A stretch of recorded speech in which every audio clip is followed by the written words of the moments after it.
สบายดีสวัสดีพ่อแม่พี่น้องพบพ่อกันคือเก่าอีกแล้วที่ซ่องสเปนลูกซาลาเนาะมื้อนี้เฮากับสิมาหนึ่งข้าวเฮ็ดเวียกประจำวันหนึ่งข้าวล่างถ้วยเนาะเวียกประจำวันเฮากะแต่ละมื้อก็วนเวียนอยู่แต่แบบนี้แหละเนาะทุกคนบ่ได้ไปทางใดเนาะอยู่เพื่อนคือเก่ามื้อนี้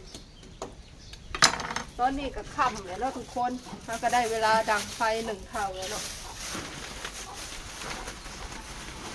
อันนี้จะเป็นกระสอบผ่านเนาะทุกคน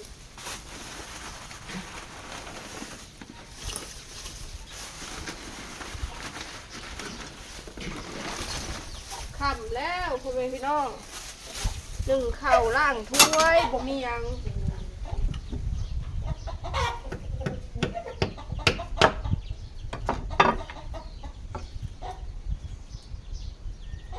มื้อนี้ก็จักสิเฮ็ดเมนูยังอีกเลยทุกคนจักสิกินข้าวกับยังแต่ละมื้อ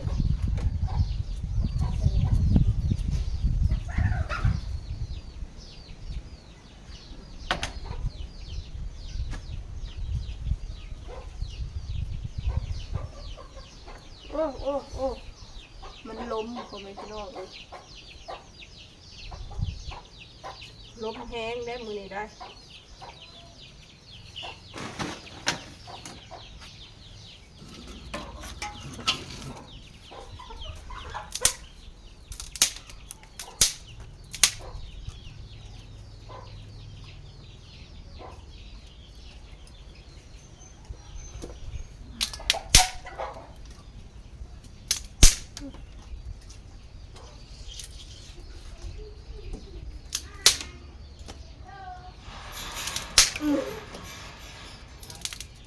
โอ้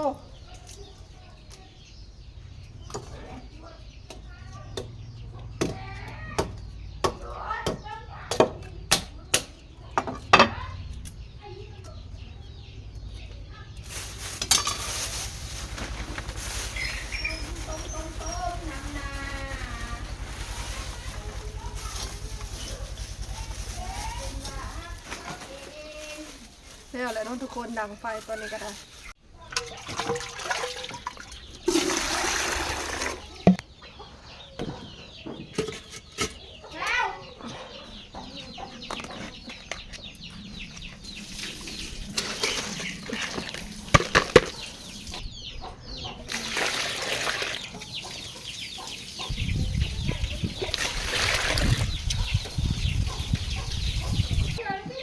เกลือแล้วเด้อไก่ฮะ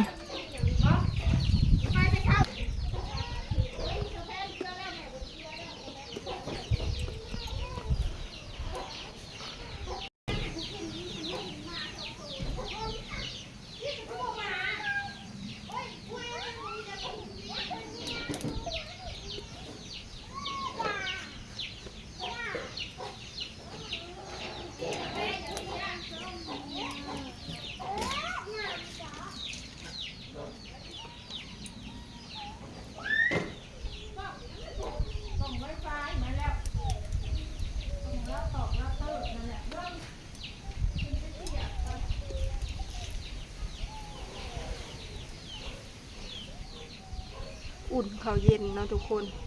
ข้าวเย็นก็ลายเพราะว่าบ่ค่อยมีแนวกินข้าวก็เลยเรือลายเนาะเขาก็อุ่นต่อแบบนี้ตอนแรกก็อุ่นตอนเช้าก็อุ่น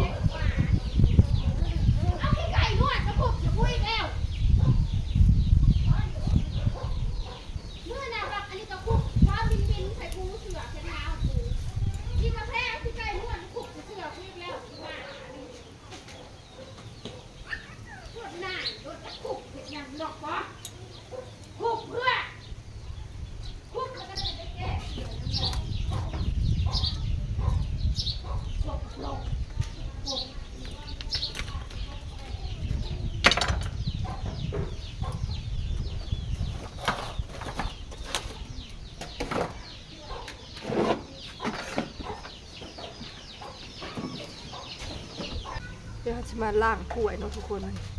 ถ้วยก็2-3 ใบนึงเนาะถ้วยไม่ได้ลายทุกคนเขาว่าไม่ได้ค่อยได้กินยัง2-3 ใบน้อยๆถ้วยก็ได้ บ่ได้ค่อยเฮ็ดกินหยังบ่ได้มีเมนูหยังก็เลยบ่มีถ้วยหลายเนาะทุกคน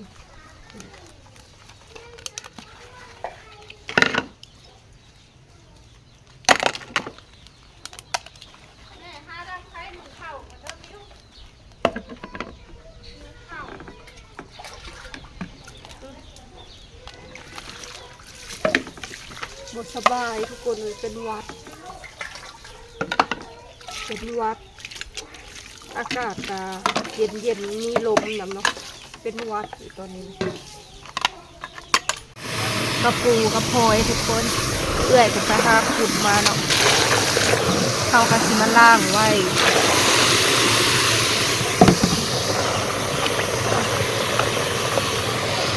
หอยขัวกับกระปู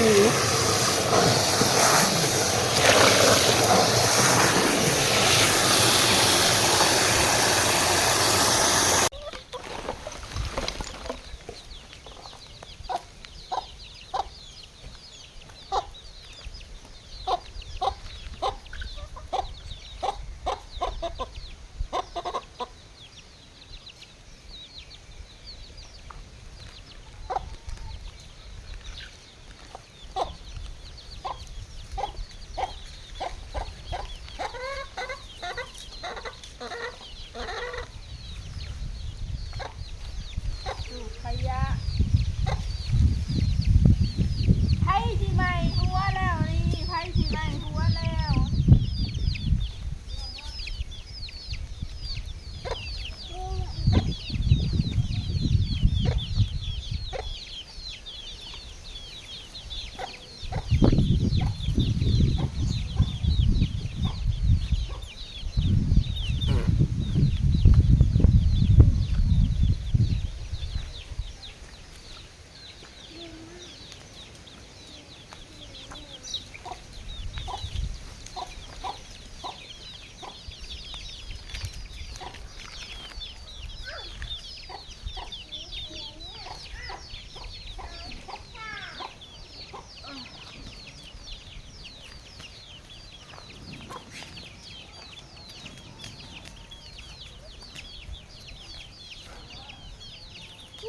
เป็นวัด